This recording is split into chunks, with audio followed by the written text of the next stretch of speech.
Muy buenos días, estamos aquí nuevamente en esta serie de entrevistas que estamos haciendo con motivo de la construcción o de la elaboración de esta obra colectiva que estamos integrando un conjunto de organizaciones de la sociedad civil de Chiapas que decidimos llamarle Deconstruyendo la sociedad civil en Chiapas, una lectura desde las organizaciones no gubernamentales. En esta ocasión tenemos el gran gusto de que nos acompañe Marua Pinto de la Fundación León XIII. Hola, ¿cómo estás? Muy buenos días, muy bien, gracias. Pues un poco platicándote el motivo de esta serie que estamos haciendo, es porque, digamos, en primera instancia nos hemos dado cuenta que las organizaciones civiles pues hacemos mucho trabajo, ¿no? Dedicamos muchas y muchas horas a nuestro trabajo, pero casi nunca hablamos de nuestro trabajo. Y de alguna manera también esta falta de visibilidad, ¿no?, de los procesos que hacemos, de los logros que hemos tenido, a veces opera en contra nuestra, ¿no? Porque pareciera que nuestro activismo y los movimientos en los que estamos, las actividades en las que nos movemos, siempre están por encima de las propias agendas en las que trabajamos. Claro. Y nuestra idea más bien es como de construir y verlo al revés, ¿no? Que muchas de las agendas que incluso ahora tienen los organismos internacionales, los gobiernos, han sido imaginados y construidos desde la sociedad civil, y que muchos de esos temas tienen su nicho, tienen su lugar de emergencia en nuestras organizaciones, y muy pocas veces es reconocido. Entonces, la idea es que podamos platicar, ¿no?, en ese sentido, de quiénes somos nosotros, nosotras y nosotros, como seres humanos, como actores sociales, y también cómo hacemos y fortalecemos las organizaciones sociales y los movimientos civiles. Entonces, quisiera empezar la entrevista, ¿no?, si me permites, tratando de preguntarte un poco sobre tu biografía, ¿no? ¿Dónde naciste? ¿Dónde estudiaste? ¿Dónde pasaste tu infancia, tu adolescencia? ¿Cómo fueron esos años, ¿no? Y en esos años, si es que hay, ¿qué encuentras de referente para la actividad que realizas ahora en la Fundación León XIII? Pues muchas gracias por invitarme y muchas gracias por la oportunidad de hacer visible, como dices, el trabajo de la Fundación. La parte de comunicación externa, que la gente nos conozca y sepa lo que hacemos, siempre es complicado porque las organizaciones pues no lo queremos hacer tan externo ni presumirlo, ¿no? Pero pues sí es importante y necesario que la gente sepa lo que estamos haciendo. Entonces, bueno, volviendo a tus preguntas, yo nací en el Distrito Federal, estudié toda mi vida allá, soy abogada. Hoy lo digo con mucho gusto porque hoy es Día del Abogado. Ah, es cierto. Entonces, estudié en la Universidad Iberoamericana de Santa Fe, con jesuitas. Luego hice una maestría en Madrid, en Ayuda Humanitaria, Cooperación al Desarrollo y Migraciones. Y a partir de ahí me volví mucho más, pues ahora sí que balanceada hacia el área social. No estuve trabajando como abogada muchos años antes de la maestría, pero a partir de la maestría dije, bueno, ahora sí ya, lo que me gusta. Ahora, yo creo que un referente de mi infancia o de mi adolescencia que me haya metido en esto fue la escuela en la que yo iba, era de monjas, y había una acción social, un servicio social que era misiones. Y me fui de misiones y dije, híjole, esto me gusta. Como un poco vi que yo había tenido muchas oportunidades y mucha gente no. Dije, pues vamos a intentar que la gente por lo menos tenga más oportunidades como las mías. Y así empecé desde prepa a irme de misiones y luego en la universidad también. Y luego pues ya se volvió en un poco pues a lo que quería yo hacer. Y antes de llegar aquí, bueno, pues trabajé con mujeres en la cárcel, con refugiados de Palestina en Siria, con niños huérfanos en Camerún, con adictos en México. He tenido como mucho contacto con distintos grupos. No me gusta decir vulnerables, porque todos al final en algún punto somos vulnerables, pero bueno, con grupos con menos desfavorecidos, digamos. Y ahora llegué aquí a trabajar con indígenas y es apasionante, la verdad, con pueblos originarios. Y digamos, cuéntame un poco cómo era tu lectura del entorno en esos años cuando empezaste a hacer misiones. ¿Cómo veías el ambiente político? ¿Cómo veías el ambiente social? ¿Qué cosas estaban cambiando o no en la Ciudad de México?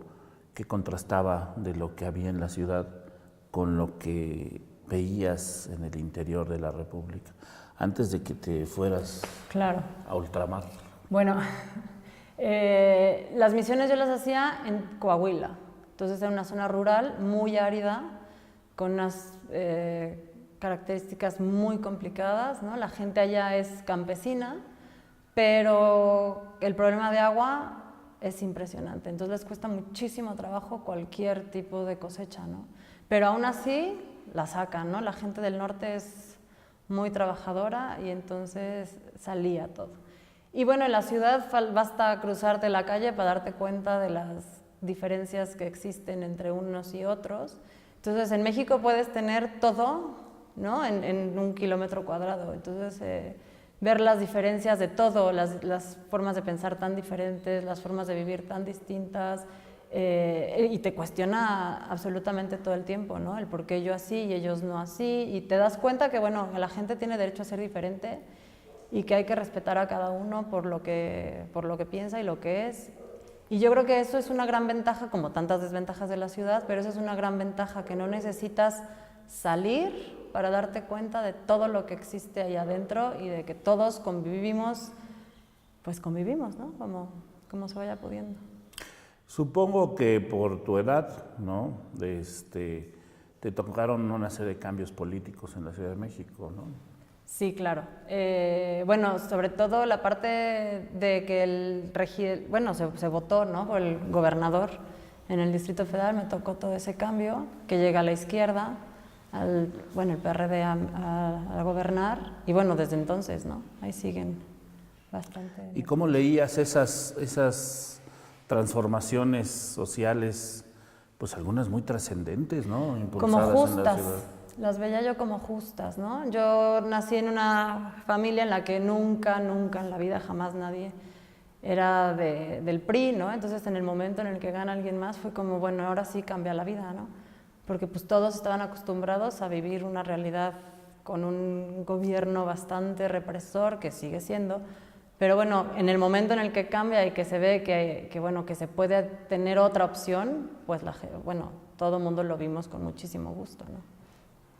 Y durante tu formación universitaria, cuéntame un poco cómo era el interior de la universidad, el activismo social, el movimiento social, porque digamos la Ibero tuvo fue incluso escenario de varios momentos políticos recientes, importantes. Cuéntame un poco. Justo cuando yo estudié en la carrera nos tocó la huelga de la UNAM y de la Ibero. Primero la de la Ibero, 6 meses, y luego la de la UNAM, ¿no? Entonces empezaban a ver como movimientos ahí, que a pesar que, bueno, la Ibero podría pensarse que, bueno, es una escuela privada y la gente ahí está muy acomodada y todo, pero bueno, al final, pues es una universidad, ¿no? Y la gente tiene necesidades y expresiones más fuertes. Entonces, bueno, empezó la huelga al mismo tiempo que la de la UNAM y, bueno, tuvimos que tomar clases extramuros y seguir con nuestras clases por donde íbamos pudiendo y no dejar de estudiar, ¿no? Y además yo estuve en una generación en la universidad en donde tenía compañeros, hijos de políticos de distintos partidos políticos. Entonces era muy interesante ver debatir en clase las formas de cada uno, ¿no? Y lo que a cada uno había vivido. Al final, pues cada quien tiene su realidad y cada quien tiene su verdad. Entonces fue muy enriquecedor, la verdad tuve mucha suerte de estar en esa generación. Y bueno, el activismo social de la Ibero siempre ha sido bastante fuerte, sobre todo, bueno, ahora relativamente hace poco, ¿no? Con todo lo de Yo Soy 131, entonces ese movimiento también da gusto pensar que una escuela privada, que a la verdad la gente no le da tanto peso, ¿no? Pudo haber hecho tantas cosas, ¿no? Porque eso nos lleva también a otra serie de reflexiones que tienen que ver con cambios en el panorama social y económico del país. Durante muchos años las universidades públicas, quizá hasta ese periodo que tú mencionas de la última gran huelga estudiantil, tenían como este carácter de emblemático en los movimientos sociales. Pero algo que está ocurriendo y cambiando es que los movimientos sociales ya no solo se están ajustando, ¿no?, a los parámetros que anteriormente eran los comúnmente aceptados, ¿no? Universidades públicas, movimientos populares, las clases medias y las clases medias altas también ya tienen mecanismos y formas de movilización social, ¿no?, que se enmarcan mucho en este tema que nos cuentas, que tiene que ver con cambios también a nivel global y a nivel nacional, con el tema de los derechos, la defensa de los derechos. Digamos, la lucha anteriormente tenía otras reivindicaciones, otro tipo de reivindicaciones, pero ahora las reivindicaciones se centran mucho en un aspecto muy humano, como son los derechos. Y por lo que nos cuentas, tu acción humanística y humanitaria se empieza a desarrollar desde tu formación universitaria y después. Cuéntanos un poco en el posgrado qué pasa y por qué te vas al África y al Medio Oriente. Cuéntanos un poco. Bueno, todo ha sido bastante casuístico, pero estudié Derecho sabiendo que lo mío no era el Derecho, ¿no? Pero bueno, siempre pensé en derechos humanos como una buena opción para trabajar ahí. Al final trabajé en varias cosas de Derecho, no era lo mío, me fui a la maestría, un poco tarde, a los 28 años me fui a estudiar la maestría en Madrid. Y bueno, como era en Madrid, ahí todo era hacia África, ¿no? Era mucho. Me tocó justo la crisis, yo llegué en septiembre del 2008 y la crisis fuerte fue en octubre, entonces también cambiaron muchas cosas mientras yo estaba allá, ¿no? Me tocó vivir una España un poco desconcertada. Pero bueno, toda la maestría era en base a África. Vamos a ayudar a África, vamos a ayudar a África, vamos a ayudar a África. Y yo, bueno, yo decía, bueno, pues yo voy a ir a ayudar a México, ¿no? Porque África... Y estando allá, hice prácticas, a mí me interesaban mucho los menores no acompañados, ¿no? Los niños migrantes, los extranjeros no acompañados y los niños soldados, que era un tema como que se hablaba mucho allá. Pero allá me encontré a alguien que estaba viviendo en Siria, un amigo mío de toda la vida que vivía en Siria, y me dijo, venme a visitar, te va a encantar. Llegué a Siria, me encontré que, pues sí, me encantó. El mundo árabe me pareció impresionante y conocí a alguien que trabajaba en la ONU, trabajando con refugiados palestinos. Entonces me metí de voluntaria con ellos a trabajar con estos grupos de refugiados que, bueno, son refugiados de hace 60 años, ¿no? O sea, ya son... Sí, claro. Pero ellos siguen siendo palestinos, ¿no? Porque ahí el derecho de sangre es el que rige la nacionalidad. Entonces eran unos casos muy complejos, ¿no? A partir de ahí estuve año y medio, me agarró la guerra y me regresé a México. Estuve en derechos humanos, no me gustó, y acabé en África porque había que intentar África, ¿no? Después de yo tanto ir a África, dije, bueno, pues tengo que vivir África y a ver qué pasa. Y agarré mis 2 maletas y me fui a Camerún y ahí empecé a trabajar con niños huérfanos, ¿no? Y me di cuenta que, pues, que África sí, la verdad es que tiene muchas decadencias y muchísimas necesidades, pero que Chiapas también, ¿no? Entonces era como, bueno, vamos a regresar a nuestra tierra, vámonos a México otra vez y a ver qué podemos, ya con un poco de experiencia de haber visto otras cosas, pues vámonos a ver en qué podemos hacer en México. Y me surgió una posibilidad de venirme para acá, a San Cristóbal, y me vine feliz porque además San Cristóbal y siempre ha sido bastante interesante. Entonces, cuando se me plantea la idea de venirme para acá, dije, bueno, corriendo me voy. Y desempaqué y me vine de Camerún a Chiapas en 4 días, ¿no? La diferencia. Y cuando llegué a Los Altos, dije, bueno, esto ya lo vi, ¿no? Lo vi en África, lo estoy viendo aquí. Y bueno, te causa una tristeza espantosa pensar que México, siendo economía mundial la número 14, tenga estas necesidades y estas carencias, ¿no? Entonces, pues me quedé acá un rato. Cuéntanos un poco, desde tu visión directa, ¿cómo se visualizan procesos de lucha y de resistencia tan a lo mejor distantes, tan a lo mejor parecidos, ¿no? Como el del pueblo palestino o ahora las luchas de colonización en el África, que no es un tema sencillo, y más del África francesa, ¿no? Ex francesa, que tuvo un proceso todavía más difícil que la sajona, la anglosajona, y estos Altos de Chiapas. ¿Cómo lo puedes leer? Bueno, yo lo que he visto y vivido es que al final somos bien diferentes, pero todos necesitamos de lo mismo, ¿no? Entonces, muchas de la gente quiere su tierra. Al final se resume a eso, la gente quiere su tierra, ¿no? Y quiere tener alimento en su tierra y que sea su tierra. Entonces, bueno, la historia del pueblo palestino tiene 2000 años por lo menos en este asunto.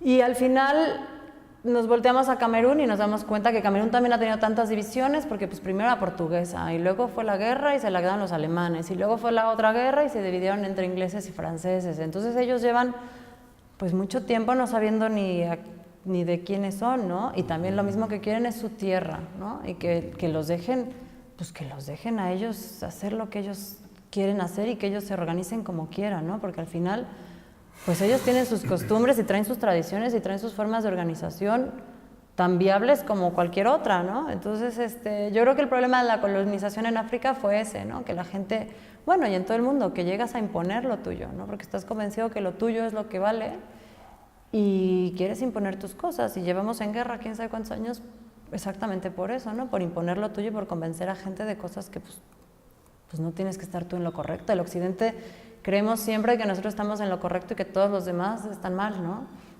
Entonces yo creo que todas estas luchas son por imposiciones y por querer convencer al otro de algo que tú crees que es tu verdad, sin ponerte a hablar de verdad con los otros y preguntarles, a lo mejor te convencen ellos a ti, ¿no? A lo mejor, o te das cuenta que lo suyo es tan verdad como lo tuyo.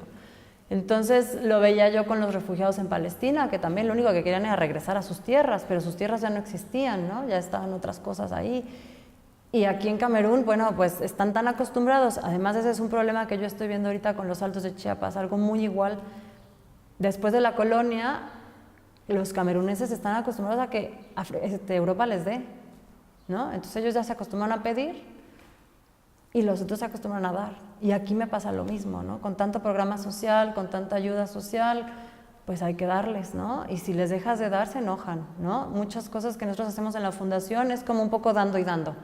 Yo te doy hasta donde tú no puedes dar, pero tú también, tú das, ¿no? Porque pues tú eres tan digno como yo y tu trabajo dignifica, ¿no? Entonces si yo te puedo dar algo es porque tú puedes dar algo. Y la gente se saca mucho de onda porque no entiende el que ellos tengan que poner, ¿no? Porque claro, los hemos acostumbrado, se han acostumbrado a que la gente les da y que los programas sociales son dar, dar, dar y dar. Y eso lo único que hace es hacer menos a la otra persona, ¿no? Los vuelve indignos, no se sienten capaces de que su trabajo puede generar algo, ¿no? Y es igual que África. Digamos, estos 3 lugares que han sido víctimas, porque no hay otro adjetivo, de este colonialismo europeo, ¿no? Que ha trastocado o intentado trastocar todos los modos de vida locales. Y sin embargo, a pesar de estas imposiciones, ahí hay resistencias, ahí hay luchas, ¿no? Ahí hay movimientos emergentes que, bueno, pues tienen este carácter emblemático Siempre cuando se piensa que una nación necesita tierra para hacerlo, ¿no? Se piensa en Palestina, ¿no? Y una nación puede no tener territorio, ¿no? Pareciera que es una contradicción, pero puede no tener territorio. Esta pugna, la rebatinga por África, ¿no? Entre todos los colonizadores que fragmentaron artificialmente y dividieron artificialmente territorios de pueblos originarios que no tienen nada que ver con los países actuales, claro, ¿no? Y esta imposición aquí también en Chiapas que cosificó, ¿no?, a los pueblos originarios, ahora se ha transformado en esta como visión de los otros, ¿no?, como los desamparados, los pobres, los, como tú dices, los que necesitan asistencia, ¿no? Una especie de minusvalía, ¿no? ¿Cómo has visto esto? ¿Sigue pesando o de veras pesa tanto? Porque no es la primera vez que escucho lo mismo sobre el tema del África. Recientemente me comentaba una compañera sobre Angola, ¿no? Y es la misma descripción, ¿no? Romper el ciclo de las asistencias y de las ayudas europeas es muy fuerte, ¿no? Es muy fuerte, pero sí es necesario. Yo creo que la gente, en algún punto, Occidente se tendrá que dar cuenta que la gente no necesita esas ayudas, ¿no? Lo que necesitan es desarrollo, lo que necesitan es capacitaciones, lo que necesitan son programas ahora sí que para capacitarse y mejorar, no el dinero, ¿no? Hay 40,000 ejemplos de casos de Occidente que llegan a poner unas hermosas estufas, cocinas integrales europeas a África y pues ni quien las use, ¿no? Porque la gente cocina afuera y a la gente le gusta el fogón afuera. Claro. Entonces hay muchísimo dinero desperdiciado en intentar ayudar y salvar a esta gente porque se necesita salvarla. Pues ellos no necesitan que los salves, ¿no? Ellos necesitan que los dejes ser como ellos son y como han sobrevivido durante tanto tiempo. Lo que pasa es que Occidente estamos convencidos que lo que nosotros estamos haciendo es lo que se tiene que hacer en todo el mundo, ¿no? Y luego te encuentras con otras formas de pensar, como las de Oriente, que Siria era... A mí me pasaba mucho, ¿no? Salías a las 5 o 6 de la tarde de trabajar y te sentabas a fumar tu shisha, la pipa, y platicabas y jugabas backgammon y cartas. Y yo decía, ¿por qué no trabajan más? ¿Para qué? Yo con lo que trabajo me alcanza para mantener a mi familia y para venirme en las tardes a fumar. ¿Yo para qué quiero trabajar más si me van a quitar este tiempo tan libre, ¿no? Dices, claro, y nosotros en México consumismo, y un coche mejor, y una computadora mejor, y un teléfono mejor, y vives esclavizado a tener más y más y más y más. Cuando llegas allá y te das cuenta que ellos tienen lo que necesitan y no necesitan más porque con eso están contentos, dices, claro, y nosotros queriendo imponer esclavitudes porque nos volvemos esclavos nosotros mismos, ¿no? Entonces a mí el vivir en el Oriente sí me dio un golpe en la cabeza y dije, bueno, la verdad es que Occidente estamos muy mal en muchas cosas, ¿no? Y tiene que parar, esto tiene que terminar en algún punto, ya no da. Cuéntanos un poco, antes de que entremos a hablar de la fundación, ¿quién fue León XIII? León XIII fue un papa que estuvo en la época de la Revolución Industrial un poco y hizo una encíclica que se llamaba La Regnum Novarum, 1893, por ahí, que hablaba de trabajar en favor del pobre, como primera opción, ¿no? Trabajar para él. Y de ahí la fundación surge del IMDOSOC, que es el Instituto Mexicano de Doctrina Social Cristiana, que era una parte como muy filosófica y de diplomados y mucha filosofía de laicos, católicos, que cuando surge el levantamiento armado aquí se dan cuenta que tienen que ser un poco más activos y menos pasivos. Y surge la León XIII, y por eso le ponen el nombre del Papa. Vaya, un Papa que surgió a la sazón del surgimiento de la izquierda en el mundo, ¿no? Sí. Qué interesante. ¿Llegas a Chiapas en qué año? En el 2013, en septiembre.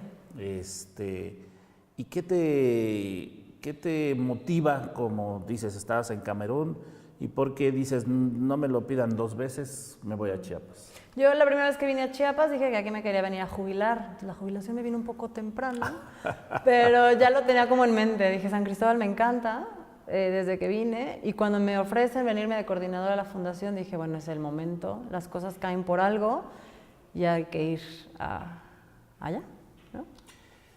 ¿Y qué es lo que te gusta de San Cristóbal? Esta vida tan incluyente y también al mismo tiempo tan excluyente que tiene. Es lo que iba a esta parte muy parecida a veces, como tú dices, a la Ciudad de México, ¿no? Donde parece que caben todos, pero también todos son excluidos.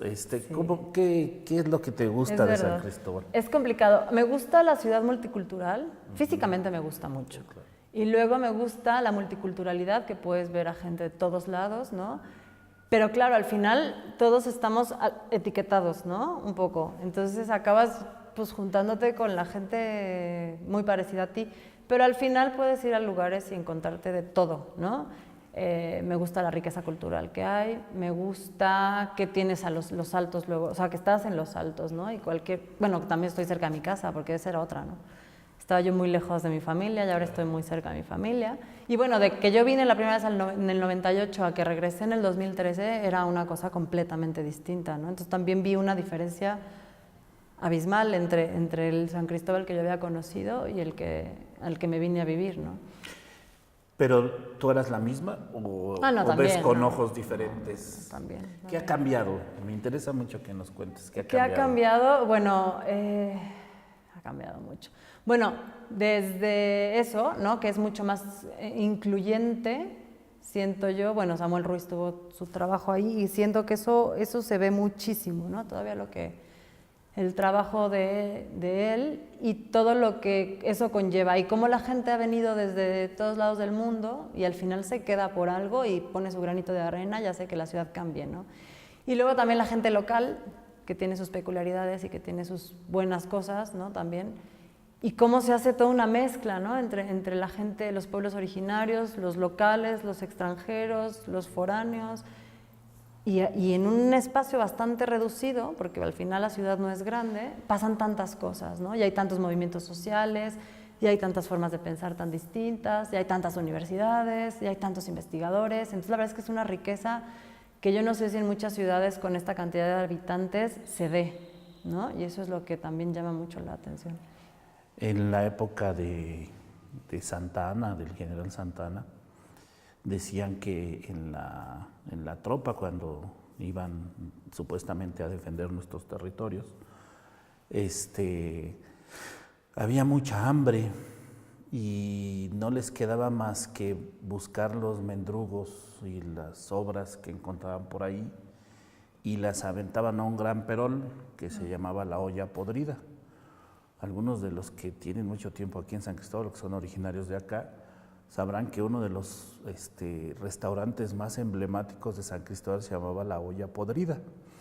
Y para mí siempre refleja un poco lo que es San Cristóbal, ¿no? O sea, está todo lo que caiga y todo lo que meta, ¿no?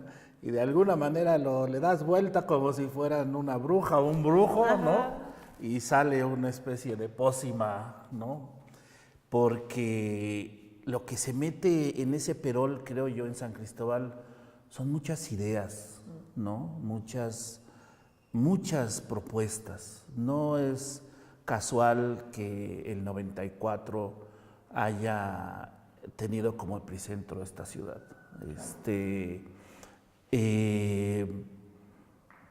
Pero en este contexto, ¿no? ¿Cómo ves tú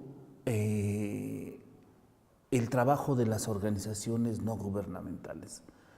En este perol, ¿no? ¿Qué aportamos, ¿no? Y qué aportamos bueno y qué aportamos podrido a la olla, claro, ¿no? ¿Cómo lo ves? Bueno, como todo, hay de todo, ¿no? Hay organizaciones no gubernamentales que trabajan muy bien, hay otras que no tanto. La fundación, por ejemplo, ha ido cambiando muchísimo su forma de trabajar de cómo empezó a hoy. También se dio cuenta que lo estaba haciendo un poco mal y hemos ido mejorando las cosas. Entonces, lo mismo, siento que todas las organizaciones tienen un proceso y van teniendo cambios, ¿no? Porque te vas ajustando a la realidad, no hay de otra.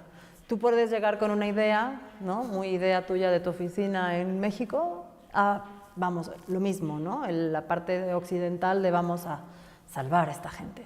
Y cuando llegas aquí dices, no, me están salvando ellos a mí porque verdaderamente yo estoy perdida, ¿no? Entonces muchas organizaciones lo que ha pasado es eso, que llegan con una idea y tienes que ir como que reivindicando y echamos a perder muchas cosas intentando hacer lo que queremos hacer, que a lo mejor estamos muy bien intencionados, lo que pasa es que no va por ahí la cosa. Entonces hay de todo, hay unas muy buenas, hay otras muy malas, podemos caer en el asistencialismo muy fácil, ¿no? Que es lo que nos pasó al principio con León 13, y entonces pues echas a perder mucho intentando arreglar cosas, ¿no? Entonces pues como y hay tantas, aquí hay tantas, que es muy fácil estarnos pisando talones o echarnos piedras, no sé. Ahorita, por ejemplo, yo siento que lo ideal sería, y lo que estamos haciendo un poco acá también, es crear alianzas, ¿no? Y entonces ponernos de acuerdo, fijar un territorio, bueno, también eso, ¿no? Ir fijando territorios, ir fijando acciones y pues irnos ayudando, nadie es experto en todo, entonces yo creo que esa es la solución, sobre todo en este territorio que hay tantas organizaciones y tanto dinero, porque al final hay mucho dinero y mucho se desperdicia por echar a perder y por no saber bien qué hacer. Cuando empezó, un poquito antes del movimiento armado y después del 94, hubo unos 4 años, yo creo que antes de que llegaras en el 98, que ese año es muy emblemático porque de alguna manera en ese año sí empieza ya de manera muy fuerte y consistente todo el aparato del Estado a agredir a los municipios autónomos y a hacer una estrategia de contrainsurgencia muy sólida y la ocupación militar de los territorios. En esos años había mucho más dinero del que hay ahora, ¿no? Y sin embargo, el conjunto de las organizaciones sociales intentó grandes alianzas y grandes consorcios, ¿no? Y hubo mucha dificultad para que estos consorcios o grupos o alianzas o comités o como le quieras decir, pudieran consolidarse. Había muchas diferencias en los posicionamientos políticos. ¿Cómo ves tú ahora esa circunstancia desde la fundación, ¿no? ¿Y cómo lo ve alguien de tu generación? Porque a lo mejor tu generación no se preocupa mucho si el otro es trotsko, maoísta o stalinista o bolcho, ¿no? Y tu generación piensa que los bolchos son los Volkswagens, ¿no? ¿Cómo lo ves? Ya no existen tampoco. Bueno, desde la fundación, una de las cosas que tenemos como muy claro es que trabajamos con todos. No nos importa, y hemos tenido, claro, algunas dificultades por eso. No nos importa de qué color seas, ni de qué religión seas, ni a quién, nada. Intentamos trabajar con la gente por el simple hecho de ser personas, ni preguntamos ni averiguamos. Sí, eso nos ha traído muchas complicaciones, ¿no? Porque pues, aquí en esta zona que está dividida por tantas cosas, no podemos juntar las comunidades justo porque unos están peleados con los otros, porque unos son de un color, otros son de otro color, Entonces nos ha costado bastante trabajo, pero también sentimos que es una riqueza que tenemos, ¿no? Porque aquí nos han tocado organizaciones que nos dicen, no queremos trabajar con ustedes porque ustedes trabajan con todos y nosotros solamente trabajamos para este grupo, ¿no? Entonces nos pasa un poco de todo, pero lo tenemos claro y creemos que, como nosotros sí sentimos, bueno, trabajamos para las personas. A pesar de que ser una organización confesional, ¿no? Y somos católicos, aquí no puedes venir con la idea de soy católico, ¿no? Porque, pues, claro, te vas a acabar trabajando con 4. Entonces, a pesar de que somos confesionales, sí creemos que trabajamos con la persona, sin importar, y nos toca ir a los templos evangélicos a bailar y cantar los domingos y hacer cosas que bueno, pues que tienes que hacer porque quieres trabajar con todos por igual, ¿no? Entonces sí, la verdad es que eso de que seas maurista y que seas, no nos llega a importar tanto. Bueno, de hecho ni sé quién es, o sea, no sé con cómo estamos, con quién trabajamos. Y esta tensión de la polarización que hay en general en las ONGs o a lo mejor no bipolar, sino tripolar, a lo mejor no es difícil de decir. ¿Cómo la ves? ¿Cómo está en este momento? Sigue muy fuerte, está empezando a ceder, están emergiendo nuevos liderazgos que, como tú dices, ponen en el centro a la gente, ¿no? Y no su adscripción política. ¿Cómo ves esta parte? Bueno, en esta zona es complicado porque el juego político está muy fuerte, ¿no? Todo es juego político, ¿no? Desde los programas sociales hasta, bueno, lo último que ha estado pasando, ¿no? Con lo de Chenaló y lo de la presidenta municipal, también en Oxchuc. Todo es política y todos son intereses mucho más allá de lo que en realidad ellos es lo que están buscando, ¿no? Entonces, ahora sí que hay una mano por arriba que está mucho más fuerte que la gente, pero también veo mucho movimiento. En los 3 años que yo llevo aquí, pues no ha parado, ¿no? El movimiento. Yo desde que llegué las carreteras están bloqueadas, ¿no? Y pues no paran y no se cansan, ¿no? Y a pesar de todo lo que está pasando y cómo la fuerza política está ahí intentando frenar todo, pues la gente sigue organizándose y sigue descontenta, ¿no? Entonces sí siento que es juego político, pero también siento que la comunidad está fuerte, está convencida de lo suyo. ¿Y cuáles son las principales líneas de trabajo de la Fundación? Casi todos conocemos la Fundación, sus instalaciones, casi todos hemos hecho reuniones en la Fundación, hemos comido los extraordinarios buffets, coffee breaks que hacen, ¿no? Sí, sí. Ya han cambiado radicalmente el concepto en Chiapas, porque han hecho esta transición, ¿no? Muy, muy interesante a tener preferentemente comida orgánica y sana. Eso es muy interesante. A mí la última vez me gustó mucho este tema, ¿no? Pero ¿cuáles son las líneas de trabajo de la Fundación? Bueno, en la Fundación buscamos un desarrollo integral, que es algo de lo que ha ido cambiando. Ahora ya nuestro modelo de desarrollo se centra en la persona para hacer un desarrollo integral. Entonces trabajamos 4 líneas muy claras que son salud y nutrición. En esto ya no estamos dando consultas médicas, tenemos una alianza con Sananderidas, ellos ven las consultas médicas y nosotros lo que estamos haciendo es promotores de salud en las comunidades, en los grupos. Luego otra que es nuestro eje principal son las finanzas sociales.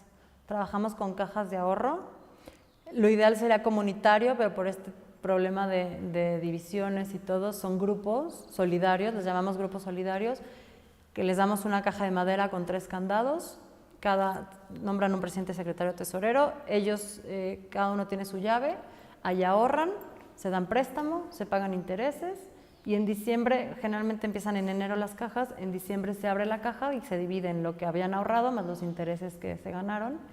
Y a partir de la caja de ahorro es donde nosotros, sesión con sesión, vamos detectando necesidades, vamos platicando con los grupos, en qué los podemos ayudar, que nos pueden ayudar a nosotros también, porque es dando y dando. Y ahí, por ejemplo, en cada caja tenemos un promotor de salud. Y a partir de ahí de las necesidades trabajamos con proyectos de seguridad alimentaria, granjas, huertos de traspatio, y tenemos otra área nueva que acabamos de modificar un poco, que antes era desarrollo artesanal, trabajamos con las artesanas, les ayudamos mucho en la comercialización y en la capacitación, pero ahora lo que estamos haciendo son emprendimientos sociales. Entonces, lo que nosotros queremos es que se vayan independizando y facturen y ellos trabajen directamente con sus clientes.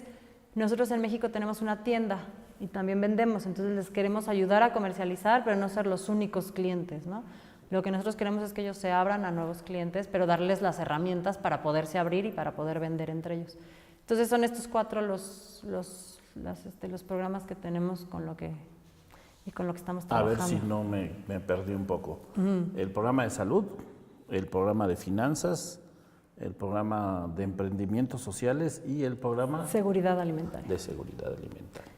Y por ejemplo, también en emprendimientos trabajamos tanto con artesanas, que es como lo que más trabajamos, pero también en algún punto tuvimos un proyecto de invernaderos, tenemos 3,000 metros cuadrados de invernaderos en Los Altos y la idea era la comercialización, ¿no? Que es, además de su huerto y su granja, que eso era para autoconsumo, que el invernadero fuera para comercialización. Entonces está en el área también de emprendimientos, les enseñamos a hacer salsas, a transformar lo que tienen en el invernadero para que dure más, para que lo puedan vender fuera, para darle un valor agregado. ¿Y el territorio donde trabajan principalmente? Son 12 municipios en Los Altos. Solo no estamos también en Amatenango.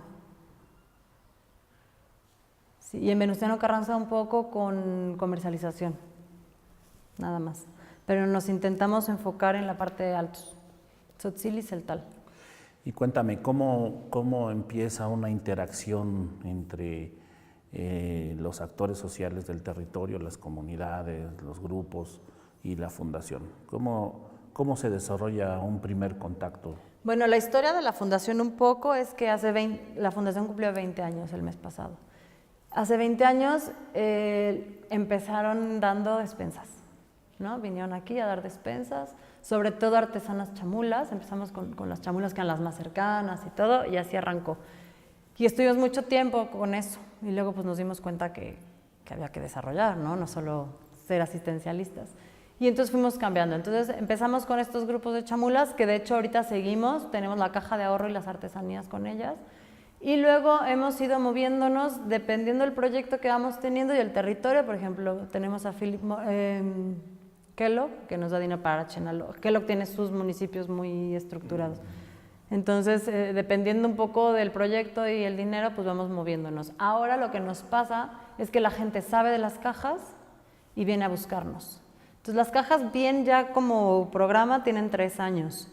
Y un poco fue ir buscando, pues tú tienes un conocido, a ver si le interesa, a ver si te sabes de otro. Y ahorita ya nos vienen a buscar a nosotros pidiéndonos hacer las cajas. Y entonces hay de muchos tipos, ¿no? Pero ya estamos hay territorios en donde estamos muy bien asentados. Por ejemplo, Aldama arrancamos hace 2 años y tenemos una gran cantidad de gente trabajando con la fundación en varias cosas, ¿no? Entonces, hay unas comunidades más fáciles que otras, hay unas que de plano pues no quieren y el trabajo no es para todos y no pasa nada, ¿no? O, por ejemplo, tenemos algún programa que nos llaman, algún proyecto que nos llaman para apoyarlos en algo y ellos nos dicen su territorio y entonces vamos a ese territorio, ¿no? Pero ahí vamos. ¿Y cómo fue que deconstruyeron, ¿no? esta primera manera, ¿no? de aproximarse a las comunidades y cómo están construyendo esta segunda manera? ¿Qué pasó al interior de la fundación? ¿Hubo un debate, una discusión? ¿Qué pasó? Bueno, en 20 años han habido muchos cambios, ¿no? Y el patronato ha cambiado bastante. Y también la forma de ver la ayuda. Nosotros somos IAP, ¿no? Empezamos como una institución de asistencia privada y eso, dando despensa.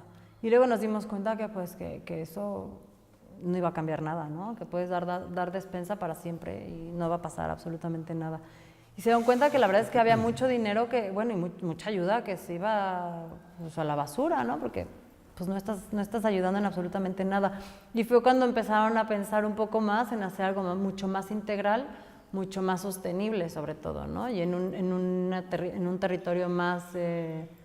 pues más limitado, porque había, no sé, un módulo de setas en Cuauhtémoc y otro en Altamirano y otro en Panteló. Entonces era poco sostenible el asunto y lo que queríamos era pues que con menos recursos abarcar más territorio, ¿no? Entonces fuimos moviéndonos al mapa, fuimos viendo qué grupos sí y qué grupos no, porque también nos pasa, tenemos cajas de ahorro que después de 3 años son 15 socios y dices, esto no funciona y no pasa nada. Y hay otras que en un año crece a 150, ¿no? Entonces, bueno, también tienes que ir un poco moviendo y viendo la verdad, pues la realidad de lo que estás haciendo y a quién sí le funciona y a quién no le funciona, ¿no? Entonces, también mucho ha sido por la experiencia, ¿no? Ir un poco viendo qué tanto lo estás haciendo bien y qué tanto la realidad te está pidiendo que hagas otro tipo de cosas, ¿no? Por ejemplo, en el tema de salud nos hablas que han desarrollado una alianza, ¿no? ¿Cómo se da esto? ¿Cómo se dan cuenta? ¿Cómo dejan ustedes de tener un papel en este programa? ¿Y cómo construyen la alianza para que otro actor de la sociedad civil los acompañe mejor en el proceso? También fueron cosas muy casuísticas. Cuando yo llego había consultas médicas en algunas zonas en donde me di cuenta que había otras consultas médicas, ¿no? Había otras opciones. Y eran como, ¿para qué vamos a ir a la cabecera de Teopisca sabiendo que existen otros consultorios, ¿no? Y además ya no teníamos un médico alópata, nada más teníamos un médico tradicional y una homeópata. Entonces la responsabilidad de ver enfermos y dar medicinas pues era bastante alta. Teníamos un médico responsable, pero no trabajaba de fijo en la fundación. Y nuestra área es muy grande, tenemos a muchísimos metros cuadrados y conocemos a los de Sanando Heridas, justo les piden la casa en donde estaban ellos y nos empiezan a rentar el consultorio médico y fue como perfecto. A ustedes les dejo la parte de medicina, alópatas, además ustedes sí tienen médicos ahí responsables y nosotros nos quedamos con la promoción de la salud, que es lo que más nos interesaba, ¿no? No nos interesaba curar, nos interesa prevenir, ¿no? Entonces, así poco a poco fue como fuimos formando. Ahorita tenemos una generación de 40 promotores de salud que cada mes vienen a talleres de distintos temas y vamos formando pues ahora sí que la generación en varias cosas, ¿no? Entonces fue como muy casuístico, pero nos ha funcionado bastante bien porque Sanando Heridas al final sabe lo que está haciendo, para eso son buenos y nosotros pues nos dedicamos a otras cosas para las que somos mejores que para curar enfermedades. Este programa de las cajas de ahorro, dices que tiene como distintos resultados de acuerdo a cada comunidad. ¿Cuáles son los factores que ustedes han visualizado que sirven como dispositivos para potenciar una caja de ahorro y en su ausencia, pues cuáles son los que no hacen que crezca? Bueno, hay varias cosas. Para empezar, en la zona de Altos, bueno, en Chiapas, ha habido muchas trampas en el tema de cajas de ahorro, ¿no? Han venido muchos a robarse dinero de las comunidades y entonces la gente desconfía un poco. Entonces el primer año les explicamos cómo funciona la caja, vamos con ellos cada vez que ahorran cada 15 o cada mes y va la gente el primer año como que no entiende bien qué pasa. En el momento en el que se abre la caja y se reparte el dinero y se lo quedan ellos, pues les gusta y crecen, se meten más socios. También si tú eres socio de la caja, el interés que te cobran por pedir un préstamo es menor que si eres externo. Entonces también eso ojalá que la gente se quiera meter. Y esas cajas funcionan cuando son como comunitarias, grupos, familias. El problema es cuando tuvimos un proyecto en el que trabajábamos solo con artesanas. Y solo el grupo de las artesanas eran socias. Y yo por más que les decíamos, por favor, metan a sus esposos, a sus hijos. No queremos que sepan nuestros esposos cuánto dinero estamos ganando. Entonces eso también impide mucho y bueno, es pues su decisión, ¿no? Y yo tendrán su razón. Entonces ese tipo de cosas, por ejemplo, cuando solamente es caja de mujeres, no crecen mucho porque ellas pues, son su grupo, sus 12 artesanas, 15 artesanas y no hay manera de que las convenzas de que entre más gente. Digamos, yo he visto experiencias muy interesantes en materia de ahorro. Algunas que me han sorprendido mucho, por ejemplo en Jalisco, asociadas a la iglesia. Ahí empezaron, sí. Wow, o sea, fui a acompañar a una cooperativa, una caja de ahorros de un municipio que se llama El Grullo, y la cooperativa tiene hasta supermercados, ¿no?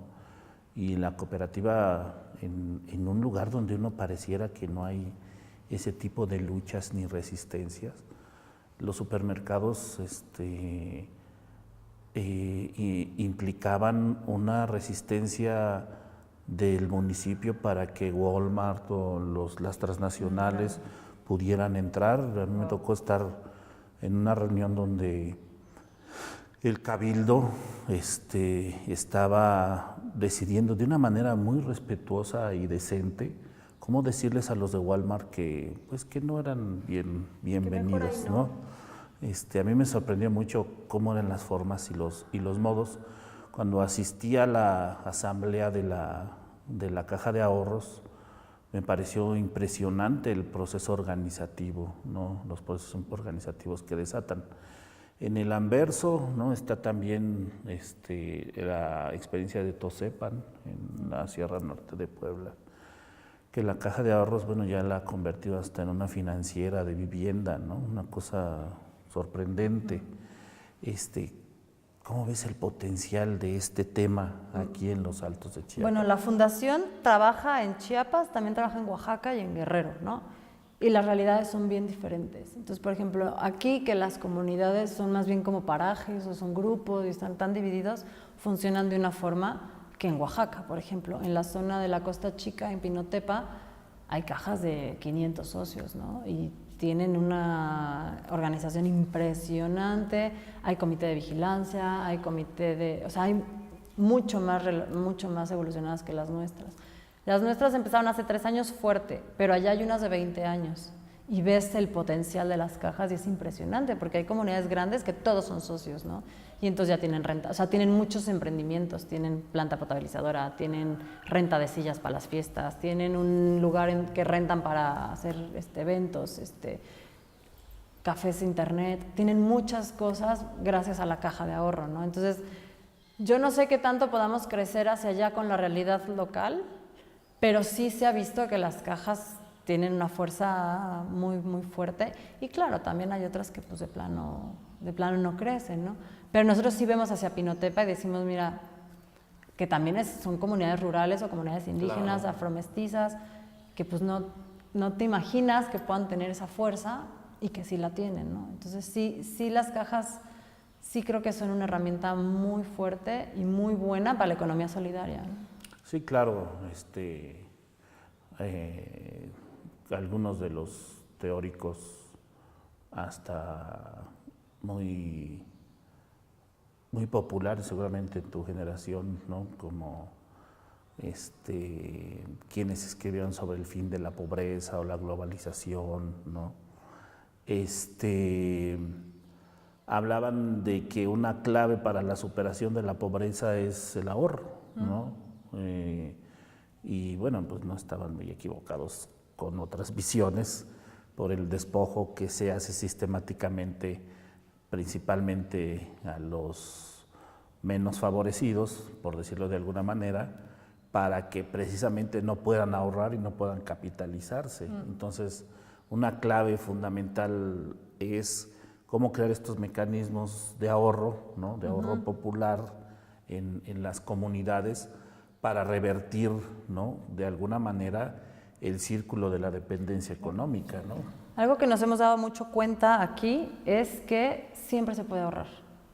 2 pesos, 3 pesos, pero siempre hay algo que ahorrar. Y mucho es el intentar, desde decirles, en lugar de la coca, ¿no? Que se van a comprar hoy, o los totis, guárdenlos, ¿no? Y también la caja de ahorro cada socio tiene una tarjeta. Y la idea es poner ahí el sueño, la meta para que vas a ahorrar, ¿no? Entonces hay niños de 10, 12 años que dicen que quieren unos zapatos, ¿no? Entonces ya teniendo tú una meta, pues vas viendo cómo le vas haciendo para ir ahorrando los 3 pesos que te caigan, ¿no?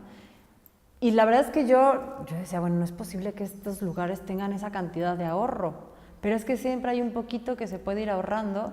Y también eso, empezar diciéndoles, tu ahorro no es para pagar una emergencia solamente, ¿no? O sea, si tienes una emergencia, bueno, ahí está la caja que te puede ayudar.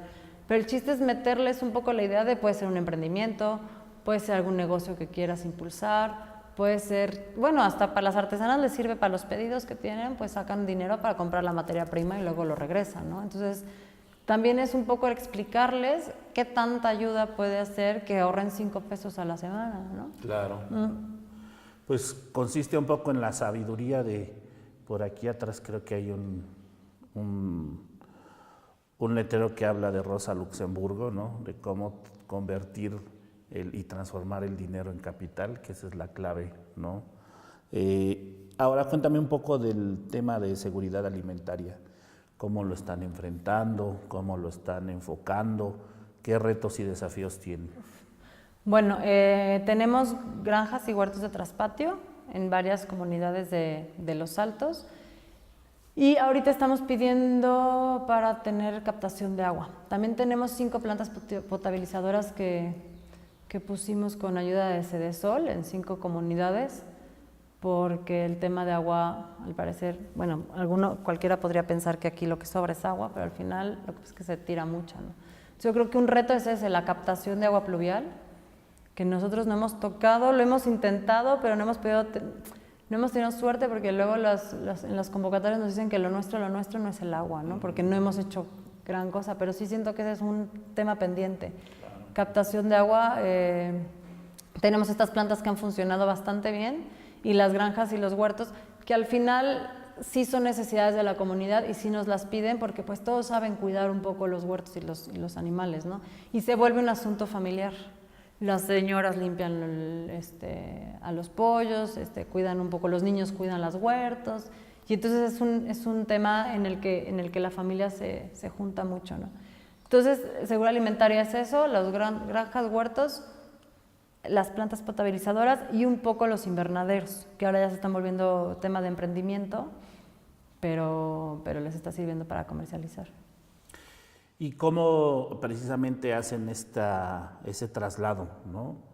De algunas iniciativas que tienen este carácter más de autosubsistencia, ¿no?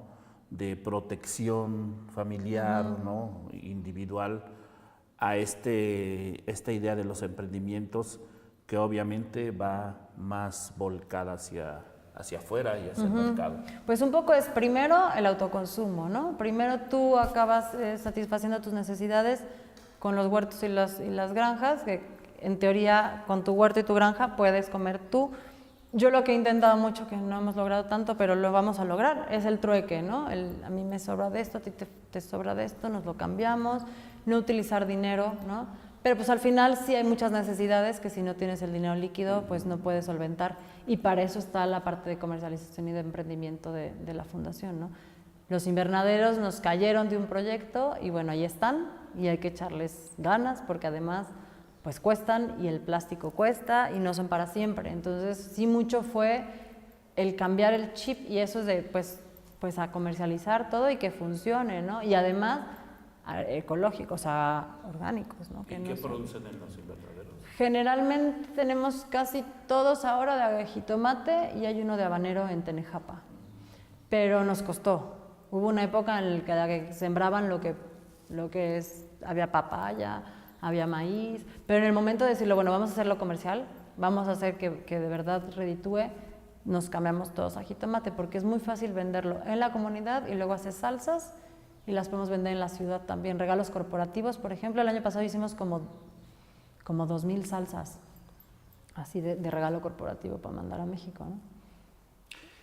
¿Y cuál es la fórmula o el mecanismo que tienen para integrar estas 4 líneas, ¿no? De una manera funcional a nivel de una comunidad, de un grupo, de una familia? Pues poco a poco, empezamos ahora después de nuestra modificación de mapa y volverlo todo como más integral y centrar a la persona, que tiene 3 años, nuestra nueva forma de trabajar, es en donde hay caja, después de un año de conocernos y todo, vamos metiendo los demás proyectos, los demás programas, ¿no? Pero sí trabajamos solamente con socios de cajas, porque queremos que de ahí salgan las necesidades y nosotros ir metiendo los demás programas, ¿no? Entonces, primero que haya una caja, que se solidifique la caja, porque a lo mejor en un año no funciona y yo no voy a gastar dinero ni la verdad es que esfuerzos en una caja que no va a funcionar, entonces mejor primero un año nos conocemos, ves cómo trabajo yo, vemos cómo trabajas tú, si de verdad estás interesado, porque hay muchos que nada más se juntan porque ven proyectos y dinero y ahí van, pero hay otros que la verdad es que sí quieren trabajar. Entonces es muy poco a poco, primero la caja que se solidifique y luego entramos con otros proyectos y vamos formando todos los programas en un solo grupo, ¿no? Marwa, el tema de la fundación, como tú dices, bueno, evidentemente está viviendo toda una reconstrucción, ¿no? A partir de tu llegada. ¿Cómo, si es que hay que hacerlo, ¿no? Está reconstruyendo sus relaciones con las otras organizaciones de Chiapas? Bueno, el cambio va un poquito antes de que llegara yo, pero el patronato fue el que empezó con el cambio y a mí me sonó bastante lógico. Ahora, por ejemplo, nosotros somos donatarias de Fundación Kellogg, ¿no? Y Fundación Kellogg nos pidió, antes de que llegara yo, que nos juntáramos, los que teníamos algo que ver con temas de salud y de nutrición, que hiciéramos una alianza. Y poco a poco nos fuimos juntando, empezamos 24 organizaciones, ahora somos 14, pero ya tenemos una ACE que se llama Alianza por la Salud y la Nutrición en Chiapas, y estamos hasta este año empezando a trabajar en un territorio todo, bueno, algunas, ¿no? Entonces vamos a empezar en Cancún y en San Cristóbal a trabajar en alianza, ¿no? Y eso nos permite, por supuesto, relacionarnos con otras organizaciones, hacer alianzas a lo mejor más chiquitas con otras que sean buenas en algo, y nosotros podemos, por ejemplo, lo que nos distingue de las demás mucho es el tema de finanzas sociales. Las cajas de ahorro de la fundación funcionan muy bien y nos buscan mucho para echarles la mano con eso, ¿no? Entonces, en estas alianzas y en estas relaciones externas, pues nosotros podemos aportar nuestro conocimiento y nuestro manual de las cajas, y a lo mejor juntarnos con alguien que nos ayude con el tema de agua, o pues sanando heridas, que nos ayude con el tema de las consultas médicas y así. Entonces este año vamos a empezar a trabajar con varias organizaciones en Cancún y en San Cristóbal en alianza. Algo que hemos platicado con las colegas de la fundación, que es lo que es, qué tan sostenible es una alianza basada en su fondeo. ¿Qué piensas tú? Bueno, la idea es que ya nos hicimos ACE para poder solicitar recursos a otras. No solo a Fundación Kellogg, ¿no? O sea, sí surgió por Fundación Kellogg con toda la razón de decir, a ver, no se pisen los pies, no estén duplicando recursos en lo mismo, ¿no? Júntense, conózcanse, huélanse, vean qué, y trabajen juntos, ¿no? Pero nos dimos cuenta que lo que necesitamos también era formalizarnos para poder entrar en otras convocatorias y pedir, y no solamente depender de Kellogg, porque no iba a ser sostenible, ¿no? Entonces el primer año sí fue de Kellogg el recurso, pero ya para ya vamos a entrar a otras convocatorias para tener dinero de otras cosas, ¿no? En el centro del trabajo de las organizaciones civiles en Chiapas está, digamos, este momento histórico que se está viviendo, que es muy significativo y que tiene que ver con la emergencia, ¿no? Como decíamos antes, viejos movimientos sociales están cediendo paso a nuevos movimientos sociales. Un poco la paradoja del zapatismo, ¿no? Del neozapatismo. Es un movimiento que tiene adscripciones todavía y reminiscencias de los movimientos guerrilleros del siglo XX, pero también tiene una serie de innovaciones y emergencias de los movimientos civiles y sociales del siglo XXI. Hay una serie de movimientos muy vivos en San Cristóbal. El movimiento ambientalista, el movimiento feminista, el movimiento de los pueblos originarios, el movimiento de los productores orgánicos. Muchas de estas ideas que enarbolan los movimientos han surgido aquí en Chiapas, ¿no? ¿A cuál se adscriben? Y si no se adscriben a ninguno, ¿no? ¿Por dónde crees que está ahora surgiendo o apareciendo un nuevo tema? Por ejemplo, puede ser el tema de salud, ¿no? ¿Cómo estás viendo estos? Porque hay toda una epistemología alrededor de estos movimientos, ¿no? Y hay toda una razón de ser de estos movimientos. A veces, como te contaba hace rato, a veces se juntan, a veces se separan, ¿no? ¿Cómo lo ves? Complicado, ¿no? Y Chiapas es muy especial en ese aspecto, porque como dice, aquí es como el nido de todo, ¿no? Aquí todo el mundo fluye y aquí todo el mundo pues tiene su razón de ser y de razón de estar. Entonces, la fundación, al final para entender Chiapas tienes que entender mucho todos estos movimientos, ¿no? Y nosotros no nos podemos quedar de al lado y decir yo no pertenezco a ninguno, porque al final trabajas con gente que pertenece a todos o a uno o a dos o está peleado con alguno, ¿no? Entonces es de mucho cuidado, porque a pesar de que nosotros no nos queremos meter de lleno en ninguno, pues al final te influye, ¿no? Y la gente con la que trabajas pues tiene su pensamiento y tiene su forma de ver las cosas, ¿no? Y yo también tengo la mía, ¿no? Entonces, pues mucho es el respeto, ¿no? Y ahora sí que encontrar, y es lo que hemos intentado hacer, encontrar en dónde coincidimos, para entonces a partir de ahí trabajar, ¿no? O sea, ver cuál es tu punto en común conmigo y entonces ahí ese lo aprovechamos, ¿no?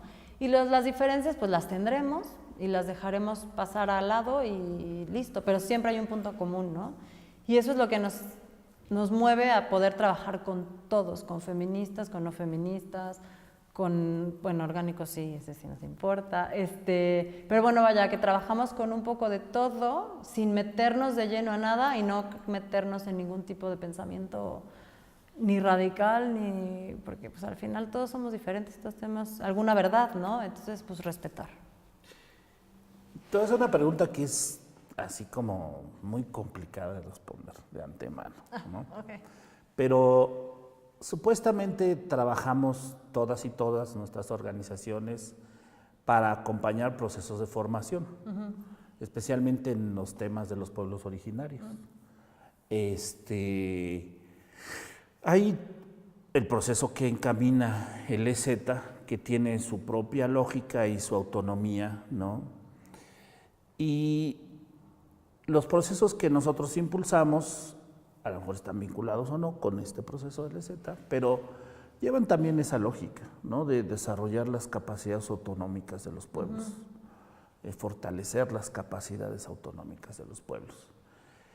Vamos a suponer, yo hace muchos años oía un tipo medio perverso que decía que si se acaban los pobres, se acaba nuestro trabajo, ¿no? ¿Tú cómo ves esa circunstancia? Supongamos que ya llegamos a ese momento en que las comunidades indígenas, los pueblos originarios, viven una plena autonomía. ¿Qué papel deberíamos tener las organizaciones? Bueno, algo que no dije que tendría que haber dicho es que otro programa importante que es como transversal a todos los demás que hacemos es la formación humana, ¿no? En valores universales. No son... Sí trabajamos desde el pensamiento social cristiano, ¿no? Desde la doctrina social cristiana, pero a mí me gusta decirles valores universales, ¿no? Entonces tenemos unos talleres de formación constantes en temas como autoestima, como dignidad, respeto, confianza, honestidad, honradez, ¿no? Que eso seas pobre, seas rico, seas ruso, seas chino, seas de donde sea, pues cae, porque somos personas, ¿no? Entonces yo creo que además, pues no es de que se acaben los pobres, se acaba nuestro trabajo, o si ellos ya tienen completa autoridad, pues increíble, ¿no? Pero siento que siempre ellos nos van a poder enseñar algo y nosotros poder enseñarles algo también y trabajar en conjunto, ¿no? Ahorita vivimos en una polaridad, o eres de un lado o eres del otro, ¿no? Y entonces o eres pueblo originario o eres mestizo y ahí cada quien.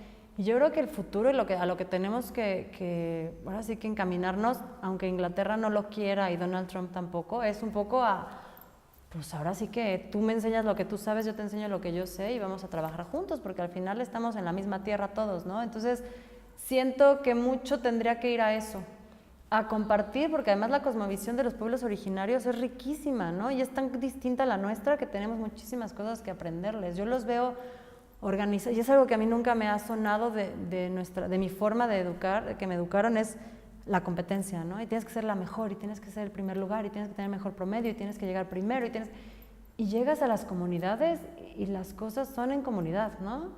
Entonces siento que podríamos aprender muchísimas cosas como esa de los pueblos originarios, ¿no? Y si estamos en mejores condiciones de oportunidades, pues mucho mejor, vamos a poder comunicarnos mucho mejor, ¿no? En una relación mucho más igual, que es mucho lo que nosotros intentamos, ¿no? El trabajo dignifica, al tú trabajar y yo también, pues estamos al mismo nivel de dignidad, ¿no? Entonces siento que a donde tendríamos que mirar todos es más a acompañarnos y a enseñarnos y a aprender, más que a asistencia, ¿no? Entonces yo lo vería hacia allá, ¿no? Que ojalá en algún punto tengamos que llegar y decir, bueno, ¿ahora qué hacemos, no? Ya estamos al mismo nivel, ahora sí vamos a hacer, al mismo nivel económico, ¿no? No al mismo nivel, porque bueno, estamos al mismo nivel en muchas cosas, ¿no? Pero yo siento que hacia allá tendríamos que ir un poco. ¿Cómo ve el futuro una joven como tú? ¿Cómo ve el futuro de la región de los Altos. ¿Cómo lo ve con intervención de las organizaciones sociales y civiles? ¿Cómo ve la intervención del Estado, ¿no? ¿Cómo ve la intervención de la cooperación internacional? ¿Cómo ves ese futuro, ¿no? En el corto plazo, en el mediano plazo, ¿cómo lo ves? Ay, la verdad es que lo veo bastante complicado por el tema, político, que ahorita está viviendo Chiapas, ¿no? Una ingobernabilidad impresionante. También viendo cómo se está moviendo el tema global a nivel mundial, del racismo, la discriminación, el encerrarte en tus fronteras, ¿no? Es como muy complicado, y a la vez también veo que el tema capitalismo, esa es parte buena, pues no está dando, ¿no? Ya no da. Entonces, creo que es muy difícil. Bueno, yo la verdad es que profeta no he sido nunca, pero la verdad es que lo veo muy complicado, y sí veo que tendría que ser urgente una forma de pensar más humanista, ¿no? Dejar al lado el tener más y el tener más y el tener más, y a ver cómo me frigo al de junto para yo tener más, y tenemos que verlos a ellos como la situación es mucho más solidaria, ¿no? Y cómo ayudarnos unos a otros, porque al final nos conviene que nuestro vecino esté bien, porque si nuestro vecino está bien, yo estoy mejor, ¿no? Y es como ir subiendo todos juntos, y no en de, híjole, no, yo mejor me voy solito y yo hago mis cosas solo y los demás que se frieguen, ¿no? Yo creo que hacia allá tendríamos que ir, y espero que a mediano o largo plazo nos demos cuenta que la solución está en vivir, pues ahora sí que más humanamente y menos capitalistamente. Pero el corto plazo, lo que yo siento es que hasta que no se resuelvan los temas políticos de este estado, la cosa va a estar bien complicada, ¿no? Y ahí sí la veo negra la cosa. Vamos a tratar de dividir estos dos planos, ¿no? Digamos, uno, la crisis sistémica, ¿no? A nivel global, no solo del capitalismo, casi todos los sistemas mundo están entrando en crisis por una revisión que se está haciendo de los mismos. El patriarcado está entrando en crisis, el extractivismo está entrando en crisis, el colonialismo está entrando en crisis. Hay como una necesidad de repensar, ¿no? Cómo revertir todos estos procesos, incluyendo el capitalismo, ¿no? También los tiempos y los modos de cada sistema mundo son diferentes, ¿no? O tal vez se pueda desmontar primero uno, pero permanezca otro, etcétera, claro, etcétera. Todos, ¿no?, tienen su fecha de caducidad. Todos tienen su fecha de caducidad, como dices. En esta crisis que tú ves, ¿no? ¿Qué está surgiendo como alternativa? Qué difícil. Pues está surgiendo como alternativa esta parte, la economía solidaria, por ejemplo, que tendría que surgir con más fuerza, ¿no? Pues las cosas en comunidad, ¿no? Las cosas más en conjunto que solo tú solo, ¿no? Ya la verdad es que este planeta, vivirlo tú solo es muy complicado, entonces pues necesitas ayuda de todos lados, ¿no? Entonces yo creo que la mirada tendría que ser hacia esa, ¿no? Hacia la solidaridad y hacia la comunidad. Reconstruir este proceso después de una o dos generaciones de neoliberalismo acentuado, de individualismo profundo, como tú dijiste varias veces, de consumismo exacerbado, ¿por dónde? Pues mira, ya que estemos todos en crisis y nadie tenga dinero, pues tendrá que surgir otra forma, ¿no? Porque al final lo que nos está pasando es que nos estamos quedando todos pobres, ¿no? Entonces, pues ahí, cuando toquemos fondo, es cuando vamos a tener que empezar a ver otras alternativas. Yo creo. Ahora, a nivel más local, este contraste que siempre ha tenido nuestro estado, ¿no? Un poco de que se va de los negros a los blancos luminosos, ¿no? ¿Cómo lo ves en el corto plazo? ¿Qué tanto podemos contribuir las organizaciones sociales para esta necesaria transformación? Bueno, yo desde que llegué aquí he estado, ahora sí, no conozco de leer y de de que me han contado, pero no conozco Chiapas vivido, ¿no? Antes de 3 años. Entonces a mí ya me tocó un Chiapas verde, ¿no? Y, híjole, da muchísimo miedo. Entonces un poco es luchar contra todo este poder tan fuerte que tienen sus intereses tan claros. Y las organizaciones sociales es mucho trabajar, pues sí, con esa realidad, ni modo, es la que nos toca, pero irla un poco modificando, ¿no? Yo me acuerdo, estos programas sociales que van tan en contra de nosotros, casi todas las organizaciones con las que yo he platicado, nuestros principales enemigos son los programas sociales, ¿no? ¿Cómo luchas tú contra 500 pesos mensuales por hijo que tenga la madre soltera? ¿No? Si yo lo que quiero es dar talleres de paternidad responsable, ¿cómo le hago para luchar con eso, no? Entonces es, bueno, pues si ahí está tu enemigo, ¿no? Y no vas a poder, nunca vas a tener la capacidad de luchar contra él directamente, pero es entonces un poco el educar al lado, ¿no?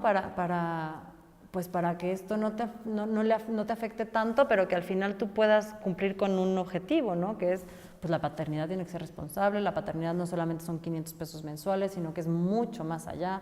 Y un poco, pues eso, ¿no? Y entonces las organizaciones tenemos que darnos cuenta que, bueno, sí, nuestros enemigos ahí están, la pobreza es un negocio y así lo ven los partidos políticos y así va a ser.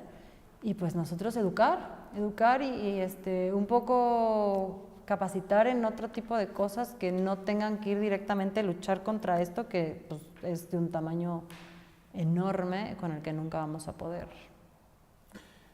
¿Y cómo ves a Marwa en 20 años? Ay, viejita. Válgame Dios. No, esas preguntas son nefastas, no sé. ¿Y cómo ves a la fundación? La fundación, por ejemplo, ya tiene 20 años y entonces el cambio de cuando empezó a hoy es abismal, ¿no? Entonces, creo que ya estamos encontrando la forma, la parte, pues eso, mucho más integral, aprendiendo muchísimo de las personas con las que estamos trabajando, que eso creo que también es bien importante porque no, tú llegas al primer año diciendo yo aquí sé perfecto cómo funcionan las cosas, traigo mi teoría, traigo mi manual y ahí va, ¿no? Y pues luego te das cuenta que tu teoría y tu manual pues te funcionará a ti, pero no a la gente con la que estás trabajando. Entonces yo creo que a 20 años ya vamos a tener mucho más claro y conociendo mucho más realidad, sobre todo que trabajamos en realidades tan distintas en el país, ¿no? Trabajamos en Oaxaca, en Guerrero y en Chiapas, y entonces aprendemos mucho de las otras áreas, ¿no? Entonces como que nos hemos vuelto mucho más abiertos a otras cosas y nos hemos dado cuenta que, por ejemplo, un cambio enorme es los proyectos salen de la comunidad, no salen de una oficina en México que dicen, y esos necesitan caballos, ¿no? Bueno, pues no necesitan caballos, no necesitan otra cosa. Entonces creo que en 20 años la fundación va a estar mucho más sólida y mucho más clara y espero que con mucho más trabajo, ¿no? ¿Y vos? Yo no sé. Yo el mes que entra me voy a otro lado. No sé, mi vida da muchos cambios. Yo estoy abierta a cualquier cosa, ¿no? Bauman habla de esta sociedad líquida, ¿no? Que precisamente tiende a no permanecer cuando muchos de los procesos sociales requieren permanecer, ¿no? A largo plazo. ¿Cómo ves tú, una joven, cómo puede conciliarse un futuro no tan negro, ¿no? Como lo caracterizaste, por lo menos para el Estado, conciliar esta aparente contradicción? Bueno, un poco yo soy, no sé qué gen tengo, pero me gusta moverme, ¿no? Y me gusta experimentar y quitarme estereotipos y conocer de primera mano las situaciones y las distintas, pues ahora sí que países y gente, ¿no? Entonces me gusta viajar, me gusta conocer, me gusta comparar y luego me gusta ir aprendiendo y luego pues ver qué es lo que me sirve de uno y me sirve del otro y utilizarlo. Entonces yo creo que un rato más me seguiré moviendo y luego volveré a México porque al final hay mucho que hacer aquí, ¿no? Pero ahora es tan fácil viajar que hay que aprovechar esa parte, ¿no? Bueno, pues Marwa, no sé si hay algo que quisieras compartir y que no hayamos tocado en esta charla. Pues no, nada más agradecer, ¿no? Que tengan en cuenta la fundación. Ahí está la fundación abierta a quien quiera entrar Y nada, muchas gracias y muchas felicidades porque no es tarea fácil esta de las entrevistas. Bueno, cuando hace algunos años, ya hace muchos años, no tan pocos, cuando yo estudiaba en la facultad, apareció un fantástico libro que cuenta una historia muy interesante, ¿no? de uno quizá de los intelectuales más importantes de nuestra época, que había pasado de escribir un libro que se llamaba El análisis en geografía, David Harvey, y que era un libro de cómo a través de las matemáticas nos podíamos explicar la realidad. Y a Harvey le pasa una cosa muy interesante porque está haciendo un estudio sobre el transporte en Chicago y se sube a hacer encuestas a los autobuses. Y entonces empieza a dar cuenta que la gente vive en una lógica que los modelos matemáticos no pueden explicar, porque toman rutas que no son eficientes económicamente. Y le digo, bueno, ¿por qué usted toma esta ruta? Ah, porque aquí hay un parque que me gusta, o porque aquí vivía con mi abuela, ¿no? Y eso empezó a trastocar el pensamiento de Harvey. Y cuando yo estuve en la facultad, publica un libro que se llama Urbanismo y Desigualdad Social, que es toda una revolución en el pensamiento de la geografía, ¿no? La geografía se vuelve marxista, ¿no? Y la geografía empieza a pensar que las opciones para entender el territorio están afuera de la universidad, no dentro de la universidad. Hace unos años, Harvey publicó una magnífica obra que se llama Espacios de Esperanza. Y en esa obra Harvey dice que todos los espacios, los lugares, ¿no?, donde se haga una lucha antisistémica en contra del capitalismo, del colonialismo, del patriarcado, ¿no?, donde hay estos experimentos que el capitalismo no puede, porque el capitalismo no puede ocupar todo, ¿no?, donde hay estos lugares, él los denomina espacios de esperanza. Y hace unos 3 años, hace 3 o 4 años, una organización feminista y nosotros, organización ambientalista, nos juntamos para hacer un programa de radio que le denominamos Espacios de Esperanza, ¿no? Y ha sido muy interesante porque hemos tenido oportunidad de platicar con muchas ONGs de aquí de Chiapas, de México, del mundo. Y nosotros creemos firmemente que son espacios de esperanza. Creemos que la fundación es un espacio de esperanza, ¿no?, más allá del espacio físico, ¿no?, ajá, que ya de por sí es algo que habrá que defender por su importancia que tiene. Nos gustaría que en este contexto pudieras lanzar o dar un mensaje de esperanza para otras ONGs, para las gentes de las comunidades que están haciendo cajas de ahorros, que están haciendo sus emprendimientos, que les mandes un mensaje de esperanza. Bueno, pues un mensaje de esperanza sería que sigamos trabajando, que nos juntemos, que encontremos nuestros puntos comunes y a partir de ahí podamos trabajar todos juntos por el bien común y el bien de todos, ¿no? Muchas gracias, Marwa, por esta interesantísima entrevista. La inteligencia no tiene que ver con el género, es una mujer brillante, inteligentísima, y hemos podido llevar una entrevista muy fluida y muy amena. Muchas gracias. Muchas gracias. Muchas gracias también a los compañeros de Promedios por la producción de esta serie y a Quinalan Cetic por permitirnos este espacio con su hermoso mural, sus hermosos murales, para poder filmar esta serie. Muchas gracias a Paola de IDESMAC por la organización de toda esta logística y a Guadalupe Cárdenas, que en un rato le toca la siguiente entrevista. Pues muchas gracias a todas y todas, pero muchas gracias principalmente a ti, Marwa. Hombre, gracias. Y a la Fundación. Gracias. Pues aquí terminamos y hasta la próxima.